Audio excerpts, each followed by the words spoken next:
Okay, so thanks for being here. So I didn't necessarily, invite you guys to come here, but I'm really appreciative that you actually joined me. And part of the reason why we're talking about this anyway, there were some videos out with respect to Docker files, how to build your own Docker files, and I think you guys are the perfect candidate of not watching that video because you have done another course and you're more than acquainted with the whole material. But I think there's a few ones of you that haven't dealt with Docker in depth before, right? So, and even though I have put out those videos, how many of you actually looked at how to build your own write your own Docker file? No, it's available. Ah, cool. Yeah, good. Yeah, good. Okay. The rest is honest. Good. Honest is good. So what I want to do today is pretty much briefly look at how to build your own Docker file. So with more detail in that very video that you saw there, but also move on from there and talk about more, the complex system setup with Docker Compose. Well, complex.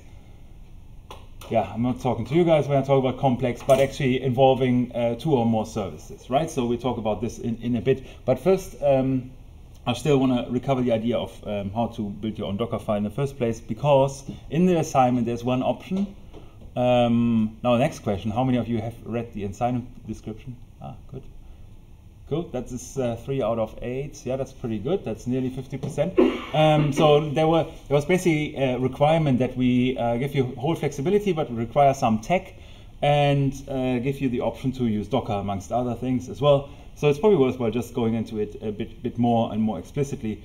And one of the last reasons I'm doing this session here is that things have changed slightly since last year, so I want to accommodate those as well.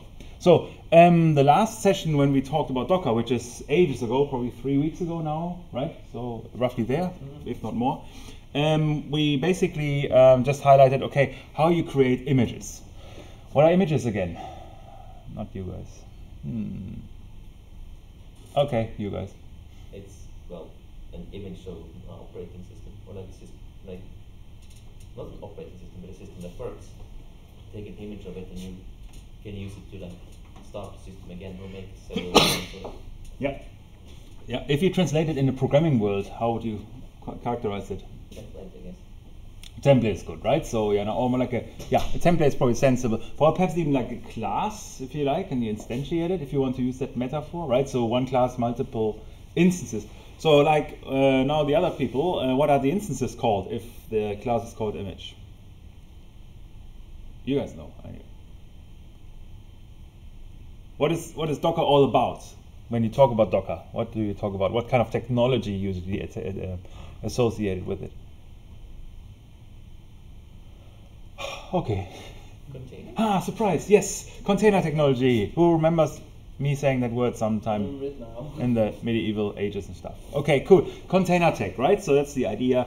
And basically, the idea is there. Hang on. What is the idea of containers? Since we're on it, not you again. Those are the guys that should give the lecture, not participate. So that's the problem here. But we'll fall back to you. So why do we use containers, and what's the purpose? Is that like when you talk about the apartment example? Ah, nice. Okay. So why elaborate on the apartment example? What was the challenge? And the lighting is kind of like already set up, but like different apartments are sort of there. Yeah. So it's like one of the frameworks, like it's already set up for you, so you don't have to set it up. Yeah. Just install the image. So what's the benefit of that?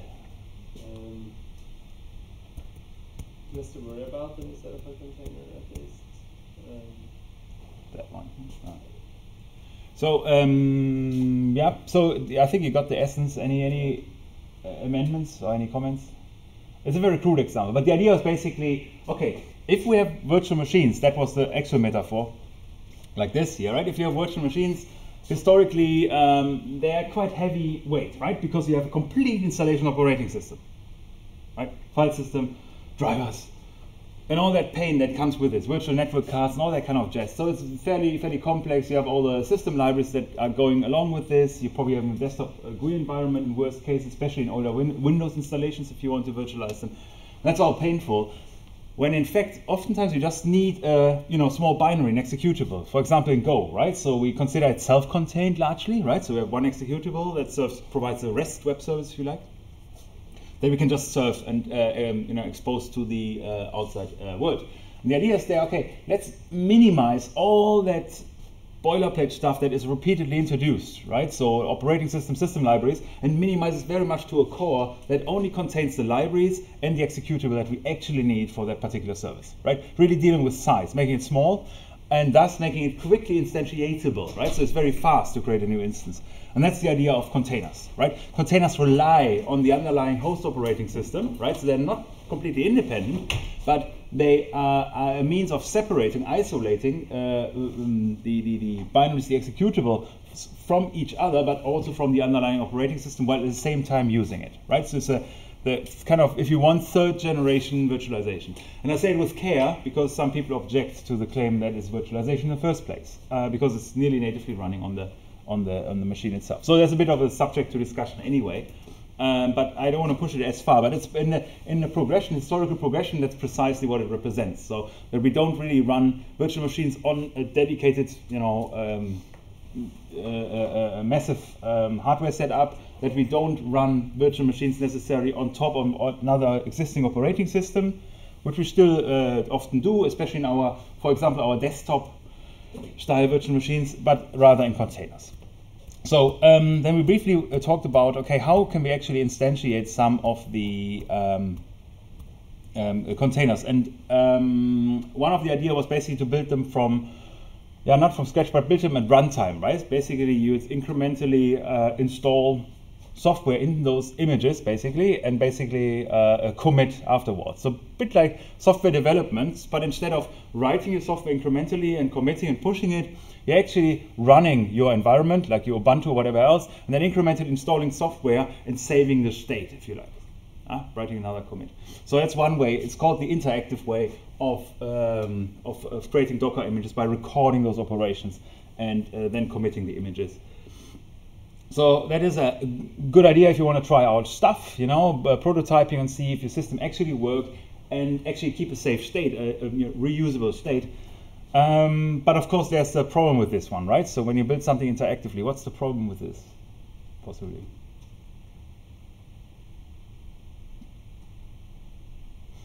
By the way, good morning. Thanks for joining. So what's the downside with interactive building of images? Okay, you.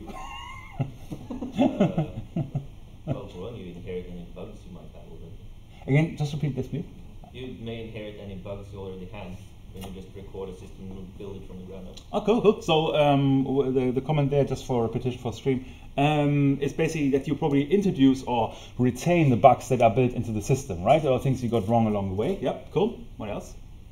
So actually, just to elaborate on this point, when you install something, especially in the context of prototyping, you try a lot of stuff, right? So it doesn't quite work, you fiddle around in file X, then it doesn't work, then the binary needs to be changed. Oh damn, the version is too unstable, I need to downgrade to a more stable version of that library. So there's a lot of mucking around, so which leads to unnecessary steps in the first place, but perhaps you introduce more problems than you're solving. So that's kind of what you're summarizing in a way, right? So suggesting.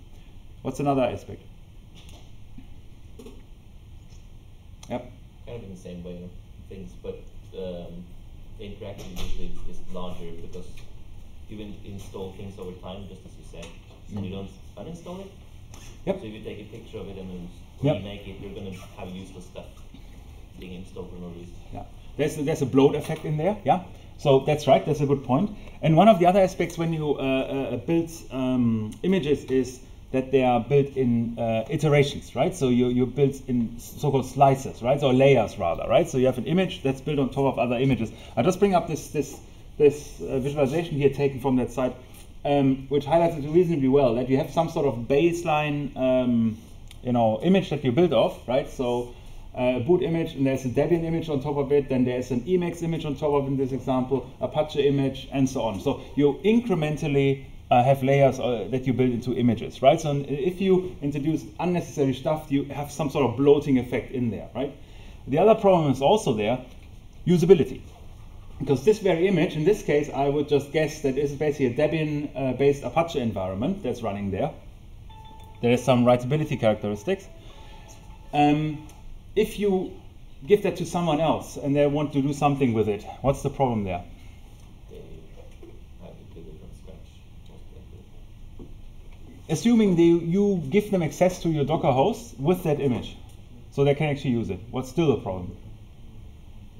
It's specialized, like that hardware, or not the hardware, but your use case. There's something to it, it's specialized to your use case, not necessarily hardware, because it's still generic-ish, right? So actually, you're somewhat right, in fact, but because it depends on a Docker host and Docker installation you build it with, right? So with a Docker server, if you like. That's right.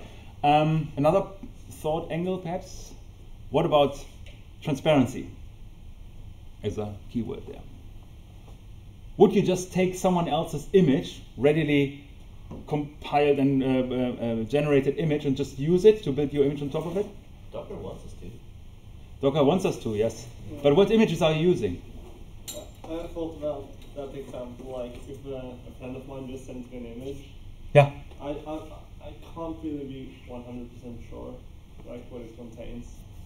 Especially like my malware analyzing friends, I wouldn't trust them. So that's very honest. Yeah, you have very good friends. You should should illuminate us more about your friendship circles. But apart from this, but of course you're right. Right? You don't just want to take a random image and build on top of it, right? So there's probably the next Bitcoin miner in there as well, right? So it's really cool. But suddenly you have a system loaded of 100%. You're wondering what's happening. Wow, Apache is really draggy today, isn't it? So no, you want to know what's in your image, because it's like installing software in the widest sense. And also it gets the so-called golden image effect, because if 5 people start using this image, they kind of all depend on it, but no one really knows anymore what's in that image, right? Cool, it works. That was the. Do you know that state that you sometimes write software and it works, and you just want to keep that state and you have no clue why it actually worked, because it didn't work 5 minutes ago and not 5 minutes after that anymore? It didn't. Sometimes. Isn't that always? All right, so there you go. So you had this experience as well. So I didn't want to, go all in with my incompetence here. But so basically, yes, precisely, right? Sometimes you don't really quite know, and then you say, let's keep this state, especially if you have this obscure library that you're using elsewhere, because you know that works. It always worked, but you have no clue what's going on. So and you want to avoid this kind of case. So iteratively or interactively building those images is good for prototyping, but once you figured it out, you want to make it systematic and explicit. You want to write your Docker file with all the individual steps that should be taken to achieve this solution, right? Because it also means if you take the Docker file, it's implicit documentation or explicit documentation in the sense that even if Docker doesn't work and you want to install it still manually, you can still do that, right? You can recover the commands from there and run them one by one, slight modifications, as we'll see, and then you have a normal local install again without magic. So that's one of the key differences, right? It's a golden image effect here that we have. That's the same for software, for libraries and anything like this, and we should actively avoid it. However, we should use other images, for example, official images to start off from, right? So, but that's for you to gauge, what is reputable, what's something I can use, and something I should use, right? Should you use a random build from anywhere without Dockerfile? Yeah. Probably not. If you look in Docker Hub, you have a lot of annotations with respect to images that are official, right? By Ubuntu, Debian, Alpine, BusyBox-based environment that you can play with for prototyping, and so on. Those are the kind of things you can rely on. Of course, you still don't quite know what's in there, but yeah, you start somewhere, right? So, but not just any random image. And that's precisely the point where we start here, so that we start from a base image, of course, and then build from there. And how Docker files usually look like, did I talk about this last session? We didn't really reach there properly, right? So it was a bit rushing. Classic. So the idea is that you have some sort of base image. You see here the different points that you can specify in parentheses of the highest level points. Those describe the keywords that you use in the Docker file. We'll see an example in a second. But the idea is that you specify some base image. How do I start? From where do I build? That's basically abstractly thinking your operating system, the base layer, right? So it could also be operating system plus X, something else. But let's say it's the operating system. Then you specify some sort of maintainer. That's best practice. Because like in code, we want to say who is responsible for doing this stuff, right? You just don't want to have a file that's sitting out there and no one knows whom to contact if things go sideways, so I make it explicit. Best practice is to indicate this as well, so the label is called label, or keyword is called label in this case. The older version, I think, in older Docker versions was just maintainer or something, right, as a keyword, but it's deprecated, I think. Yeah, we sort of just had that for historical reasons, I don't remember. Yeah, so they changed it to make it richer. So you can actually specify the corporation, I think even the namespace, email address, and so on. So you have multiple subpoints, and they put this under label and then key value relationships for modern Docker versions. And then afterwards, of course, what do we need else to run something? Oftentimes environment variables. Ugly global state, right? So so we have like for example your go path, yeah, go route, things like this, or any other things that you pass along. What's the global or environment variable you have used in a different context already in that class? Remember your assignments. You needed to use at least one environment variable. Yeah, exactly, right? Yeah. Does anyone remember in which context did you use the port? Yeah. Why do we need to use the port variable? I didn't know what the port was going to be. Exactly, right? Precisely that point, right? So environment variables actually linking a concrete, runnable environment with the context, right? So concrete runnable software with that context. In this case, you wouldn't know how the Heroku infrastructure handles ports internally. Yeah, it should arrive at port 8080 on the outside, but how it's internally mapped and linked is not something you can control. In this case, you needed to rely on their variable being provided to you. And here it's the same thing. You can provide or inject environment variables into your image. You install in packages, surprise, surprise, using the run command. They basically just install some stuff in that container. Things like apt-get is a classic, right? So you install packages that you want to use.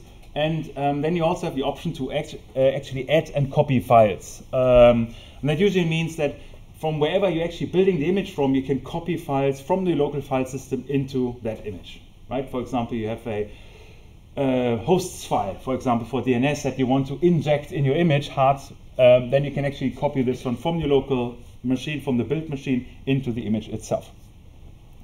We have a working directory, so you can actually do some sort of navigation within your image. So you install stuff, and you want to go into the var/www library directory because you want to modify the default web page or Apache or something like this. So you can actually move within the image as well.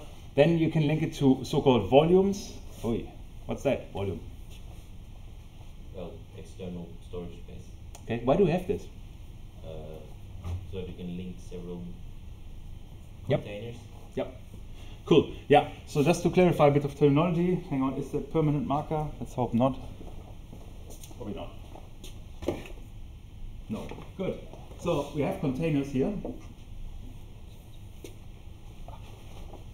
For the stream-minded people, let's see, containers. So much about art, not my strength. Will never be. So, container 1, container 2. The volume idea is there, basically, right? Exactly as you say. If you want to share data between both of those, right? An example would be, for example, database information, right? Between both of those, you could keep them in a volume, which itself doesn't do anything but keeping data. Those guys are actually executing code, right? So there would be the shared processing capabilities when we talk about virtualization. This one is the shared storage facility, because those containers are non-persistent. When you shut them down, they lose state. They forget anything they did ever, which is good in a way, because you can just start, in an arbitrary large number of them, and they're kind of really independent. But also, when you're shutting them down, they're actually not having a conflicting state information afterwards, right? You can just discard them and instantiate yet another one. That's the key idea. However, if you want to keep state in the long run, you need to have something like a volume, right? And that can be shared amongst an arbitrary number of containers. Does that make sense? Yeah. So it's another kind of a non-executable container in a way, a persistent container concept without execution, only focused on data. So when the container starts, it checks if there's a volume for it? Or?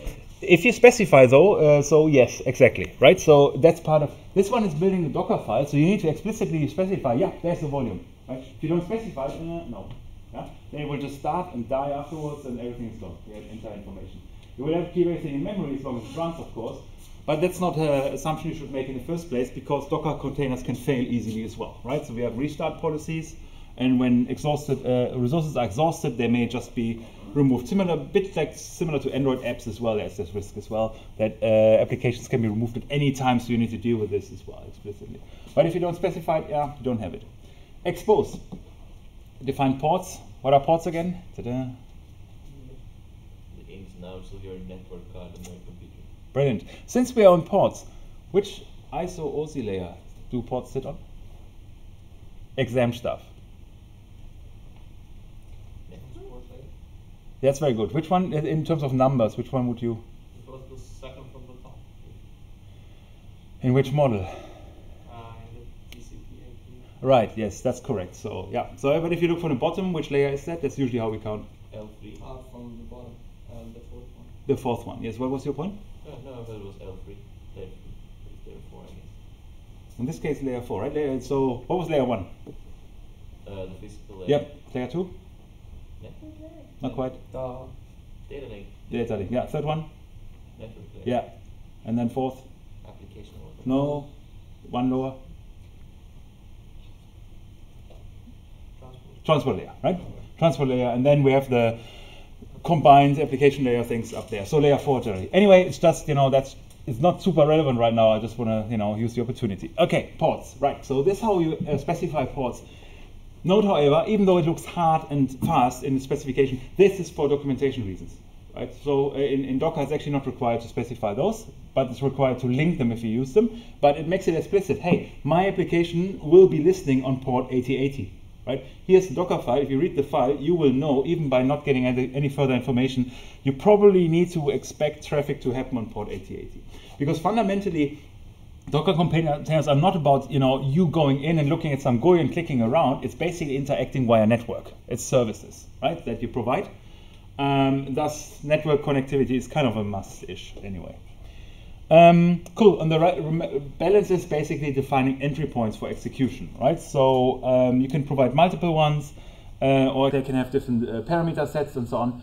And then basically you run a command that is the ultimate command that will be exposed and actually, provide the service based on this information. So just to illustrate, I'll. Oh, the time is flying. I didn't notice. I always get so excited. Sorry, guys. You need to stop me a bit. It's where your responsibility comes in. So no, some pointers here. I'm using example. This is Docker Hub. I briefly pointed to it before, right? This is a public facing repository. It's from a guy called Bitnami. Let's assume he doesn't do crazy stuff. And here you see actually exactly what we just talked about. We have a from here. Can you guys read this? Hang on, I'll just increase the font a bit. There you go. So we have a Docker file, and this is a bit of a big one already. So we have a from, so it says, well, take this image as a starting point, his magic image, right, his golden image. You can, of course, backtrack and say, hey, this image, what's the Docker file for that image, of course, right? So, and look back. If there's no Docker file, yeah, you may abstain from using it. But anyway, we're looking at syntax right now, not so much at the solution in itself. Afterwards, they have the label here, so it indicates, okay, if you have a question regarding this stuff, please write me an email. That's roughly what it means, right? And then all the stuff that needs to be done. By the way, the idea here is to install WordPress. And anyone who did install WordPress before knows it's a bit of a pain, right, for little gain. Because you basically have a running CMS system, you can do stuff, but you spend a lot of time installing databases, web servers, PHP, and all the other nasty stuff you need. So it's something you want to automate, and you see that's how you do it. You basically say, well, first run this one here, install the packages, those packages here, then install the next set of packages here, then unpack those packages individually, and check some as well, and then create some directories. So basically, you see those are basically just native Linux commands, right? Bitnami package, install packages specific to the distribution he uses, make dir, and ln. What was ln again? Linux commands, ln? Links, yes, that's right. Symbolic links, right? So links basically the access log and the error log from HTTP. Basically, every time something is accessed on HTTP, it links it to the standard out. So basically, if you read the output of the container, you will see who is accessing the Apache service. So it's kind of a clever way of linking the internals of the system with the container characteristics. That you basically can observe the output of the container, and you just link it to a particular file in your virtual computer, in your virtual operating system, right? So, but that's how it basically works. The next thing is then copy everything, copy root fs into the root directory. So copy it from the local machine, from my build machine, into this newly created image. Then there's specification of environment variables, and not just one, but 500,000. And all the kind of stuff you need to specify when you set up WordPress. And you guys can imagine if you do that by hand, which people usually do, yeah, if they were calling themselves sysadmins in the early 2000s, they would spend an afternoon doing this, right? So afterwards they got clever and said, let's make scripts for this, right? So make it bit faster. But again, those scripts are still very specific to your solution and not really generic. But this one is a much more generic approach. And actually, I'm not sure if you agree, but it's actually fairly readable. Who feels like it's totally cryptic? I mean, don't tell me the font size is too small. I mean, readable in the sense that you can semantically trace it. But it's very explicit, right? You have environment variable, key value, and so on, and it's relatively straightforward. So if you just look for those keywords and develop an understanding of those ones, you'll be very quick at reading pretty much any sort of installation suddenly without having an in-depth understanding of the operating system specifics. Yeah? Everything here, WordPress stuff. So and then finally you have this here, expose 80 and 443. So what does it do? So the listens on port 80 for HTTP. Yep. And the other one? 443 is just this is WordPress HTTP port 443. I'm not quite sure what it is. Yeah, but the hint sits here anyway. Yeah. HTTPS, right? So it's just HTTPS basically. Anytime anyone exposes HTTPS, usually 443 by default. So if you type into into Chrome, as synonymous nowadays, right? Chrome, Google, it's all the same thing nowadays. But now if you type HTTPS, it actually will automatically resolve to port 443 anyway. Okay. So it's like the default port, same as that's exactly. It's the same default as for port 80. Remember, any port below 1024 is privileged, and they usually are well defined, right, for particular purposes. So 443, yes, exactly. So basically, expose my web service in 443 and 80, and then finally, run this stuff. So 443 is SSL basically. SSL. Because you can have the mail going through that. That's right. True, good point, yes. More generic, secure connectivity, that's right. So then you have some entry point and a specification of a command that's supposed to be run. HTTP-F, I don't know what it is, specific to Apache in this case, which configuration, and you supposedly running in the foreground. And then basically the whole thing runs. So basically that's how a typical image looks like. And I picked a reasonably complicated one, not complex, but complicated one in the sense that there's a lot of stuff in there. But just to illustrate how easy or simple you can make things. Similar here, another base image. And even without knowing what it actually does, you get a fairly good gist of what's actually happening under the scene here, right? So they're running heaps of commands, setting up a PHP environment, adding additional files from the local file system, changing permissions on the file system as well. So chmods, something. So any command in the Unix environment or Linux environment that you want to use, you can directly run using the run command in Dockerfile. Setting time zones and things like this. This basically sets up a complete LAMP environment, and anyone who did this knows that's a lot of pain doing this normally. Okay, so that gives some intuition of how to go about it. So, but to come back to our little problem here, I just wanted to exercise through that with you to get an intuition. Okay, how do we do it in our case? Because of course, you're not setting up a LAMP service. And if you are, my suggestion is don't. But actually you want to do something, with our stuff. So I'm cloning a simple student system. It's derived from Mariusz original one. Very straightforward. Basically, just keeps student ID, student name, and something like this. So basically, a simple REST service. Very straightforward. Just cloned from the open repository. You can do it yourself. Have a look at this. No magic there. So, and this is largely, hang on, do I have Go installed on my virtual machine here? So this is a virtual machine running in OpenStack, by the way, for the ones that are wondering. And Go is installed, that's pretty good already, so halfway there. So what else do I need to do? It has some student DB. Okay, let's see if it actually runs. please. Run. Waiting is good sometimes. Not today. Thanks for your patience. Let's see if it comes back. Cool. There you go.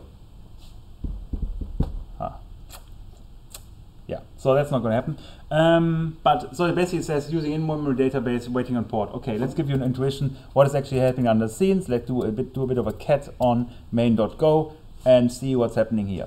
So the main function is the main thing we are interested in, and it actually checks for environment variable db host. Ah, damn, the environment variables. There we are again, right?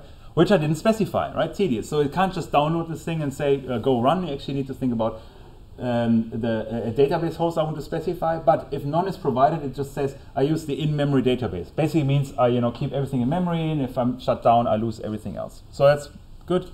And if not, if a DB host port is provided, then I assume that I'm actually using MongoDB, and I actually use the environment variable then as a pointer to the host that MongoDB runs on, right? So I can have a switch between a persistent and non-persistent version just by either or not specifying that environment variable. It's quite straightforward, quite simple, but it's not the only thing. If you go further down, it actually requires a environment variable port, very similar to what you know from Heroku, right? So it needs to be specified as well, and it does the same thing, appends it, and then exposes the whole exercise there. So what I need to do is to specify environment variable port at least. So let's try that again, port 8080, and run this thing again. Let's see if we get a bit further. What did I do wrong?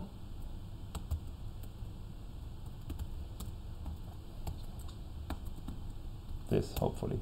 So, right. So I didn't export the port, so make it accessible to the subsequent runs. Cool, port 80. Yeah.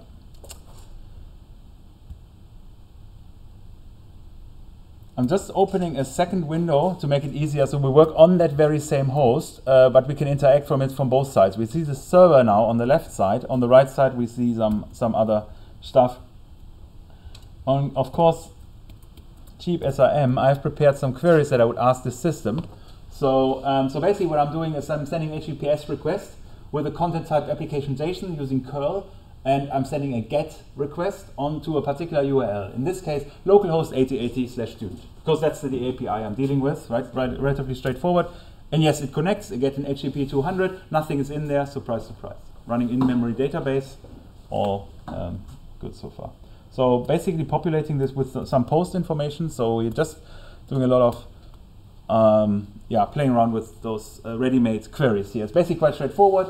I know the structure basically being name, age, and student ID, and just enter those ones and basically post one entity. And just to show that this thing actually works, if I run the GET request again down here, as you see, the GET request on the root, we get in response a student with the name Jack and the age 21 and student ID. We got all that, right? So the system seems to work, so we're somewhat happy. That's usually a good starting point. If you have a system that actually works, then you can start building a Docker file. What people often do is they have a half-working system and start building Docker files around it.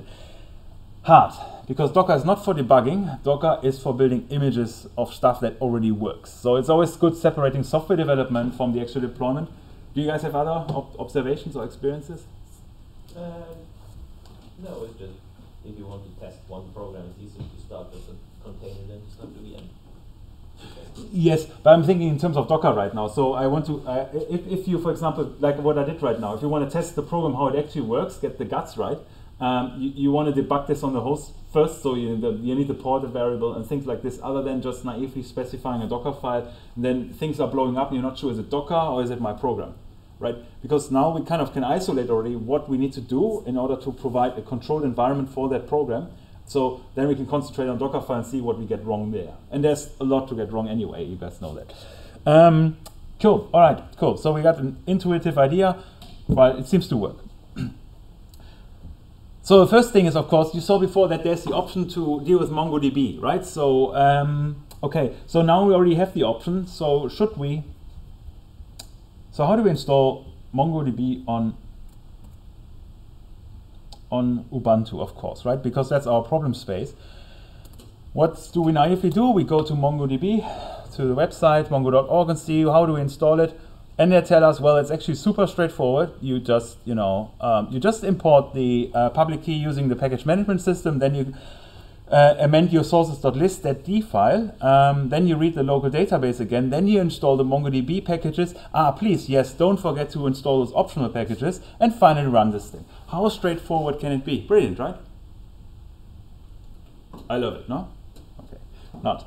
All right, but the idea is, okay, how can we make our life simpler? And that's, again, one of those aspects where Docker can, of course, come in. Because if you just spend a few minutes browsing the let's Docker Hub. Let's see if we find something on MongoDB there.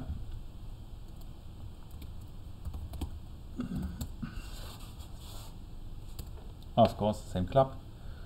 Well, there's actually ready-made images. There are ready-made images out there. And if you dig a bit further, which I haven't right now, see if I find, you even find the official image.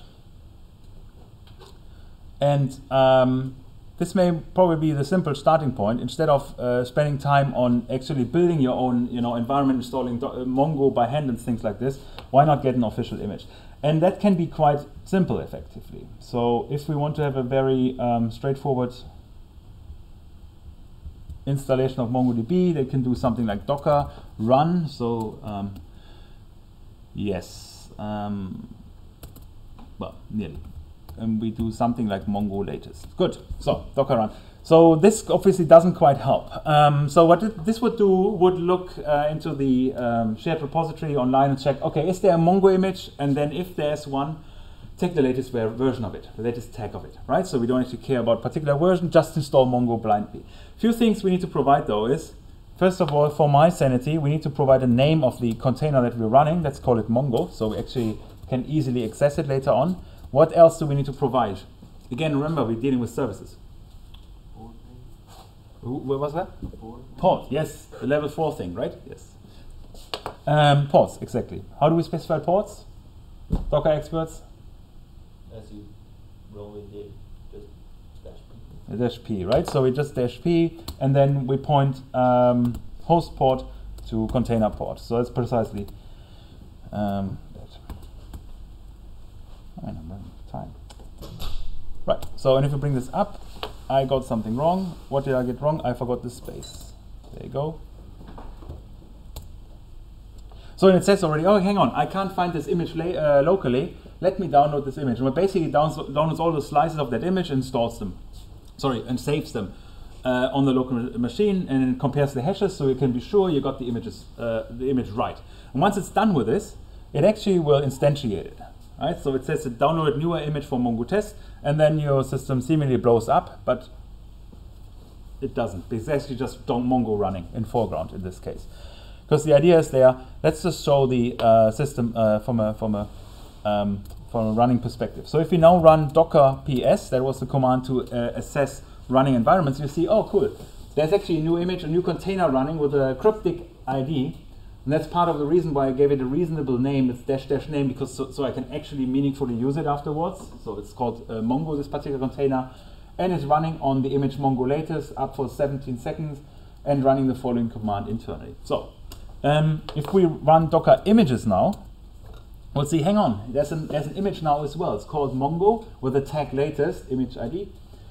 Had been created 2 weeks ago on the provider side, on the server side, and the size is 380 megabytes. Cool. So that's what we just did. We basically downloaded 380 megabytes and then instantiated one variant of it, right? So that's the idea.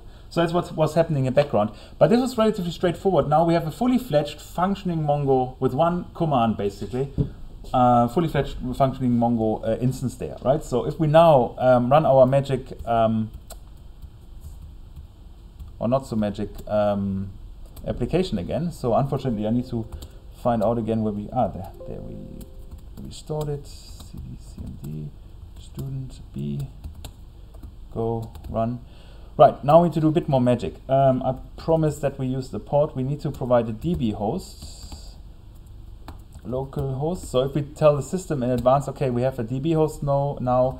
Let's see if the port is still okay. Port is not specified, so we also need to export the port in this session. Equals 8080. So we can say echo db hosts gives us localhost, echo port gives us local port, and then we can say go run main.go. Let's see what it does, right? Remember the conditions in the main function of Go was that it's looking for DB host if you want to connect to Mongo, and of course the port it should expose the interface to. There you go. So we got something. So you saw on the right side, of course, it identifies the local host. On the right side is 8080. The port is 8080. On the left side, you saw some magic happening here, right? So it was a bit of move. If we now do some in the now it becomes really beautiful in the third session, of course.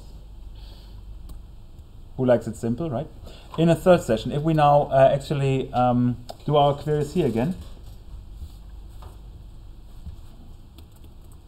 Cheating. Right, so we see there's some activity going on the one hand, of course, on the database side, but of course it's empty right now because it's the first time we actually instantiate MongoDB and deal with this, right? So if we add now an entry, you see that there was interaction with the server side. If we query now again, you'll see that the query actually accesses MongoDB in the background. We get it in return. So basically, we have a semi-Dockerized system, right? So what is Dockerized right now here? What is Dockerized here right now? What's running under Docker and what's not running under Docker? MongoDB is running under Docker. Yeah, only MongoDB, right? So it's not enough, right? So a more comprehensive system has more components. We still have the Go thing to Dockerize, right? So we need to do that. But just to show you, the point is why I'm making this fuss here is to show you, okay, you can also combine the Docker with a non-Docker world, right? If you easily just want to spin up your MongoDB and play around with this, or use it for your debugging mechanism, no need to install Mongo. Just install, Docker image directly or something like this for any sort of service you want to use, especially if it's standard and off the shelf, right? If you don't need to do much customization. So much about this. So that kind of works. We got a gist here. But of course, yeah, we want to push the boundaries a bit and do actually meaningful Docker stuff, so you guys actually have an attack point of how you do it in for yourself. So what do we need to do? What do we need to do to get something Dockerized? We need to write a Docker file. Surprise, surprise. And again, I'm going down here.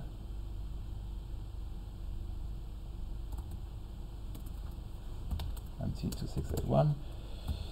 cmd cd student db, good, cool. And the only thing we basically need to do is basically using for paste reasons. Of course, we're always using vi, right? We're good people, but not always. Yeah, you do, right? So that's good. Yes. Right. So just to make your life a bit shorter here. So of course we have the from statement first, and then if you go and look and go, where is it? In Docker Hub, for example, you look for Golang, and you want to get the official repositories here. That's usually quite helpful. That tag official, as opposed to just public, indicates that it's actually coming from the right kind of guys. Something sanity check and being really professional about choosing the right images as a base. And then you can have a look. Okay, what do we actually have here? And you see all the individual tags, and it's very specific to, of course, the Go version, but also the operating system it's bound to, right? So if you want to run, for example, a Windows base with Docker 1.10 or 1.11, you can specify it explicitly. What we'll do, we take the latest Docker stretch, and it would actually correspond to, if I get it right, where's Docker latest? Yes. So this would happen to correspond to the tag latest as well. Remember earlier I said Mongo : latest, right?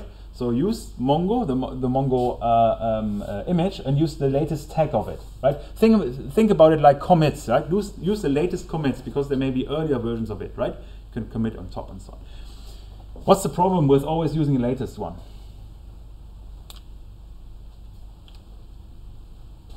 Things might change. Exactly, right? Exactly. And why is that a problem? Don't we love change as computer scientists? If everything changes at once, sure. But if you have like deprecated or lib systems, who doesn't know that thing is corrupted.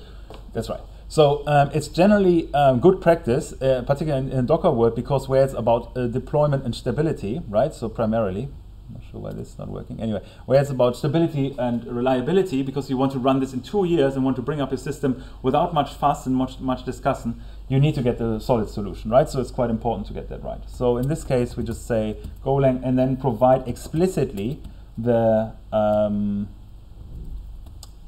stretch. Yes, explicitly the tag we are interested in, right? So we have a from thing, we have a label, as I'm showing you best practices. This is of course not mandatory, but it's highly recommended just to know, who we're actually dealing with, right? user@gmail.com probably, or something like this.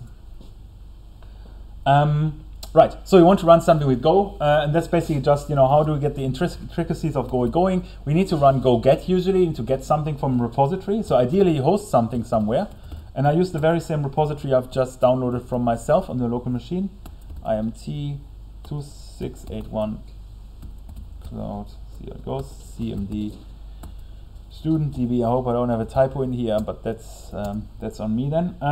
So the next thing is then to change the working directory, because now we want to compile that stuff, right? We downloaded the entire sources. We want to compile an executable, and we can do that using Go source GitHub.